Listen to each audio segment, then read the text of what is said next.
ইলিশের প্রজনন নিরাপদ করতে চাঁদপুরের পদ্মা মেঘনা নদীতে 22 দিনের জন্য ইলিশ সহ সব ধরনের মাছ ধরা নিষিদ্ধ ঘোষণা করেছে সরকার। এ নিষেধাজ্ঞা 3 অক্টোবর মধ্যরাত থেকে শুরু করে চলবে 25 অক্টোবর মধ্যরাত পর্যন্ত।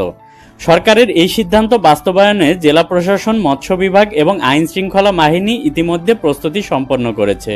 চাঁদপুর জেলা মৎস্য দপ্তরের তথ্য অনুযায়ী জেলায় নিবন্ধিত জেলে রয়েছে প্রায় 43,000। নিষেধাজ্ঞার সময় এইসব জেলেদের 40 কেজি করে চাল সহায়তা হিসাবে দেওয়া হবে, যা আগামী 1 সপ্তাহের মধ্যে বিতরণ শুরু হবে।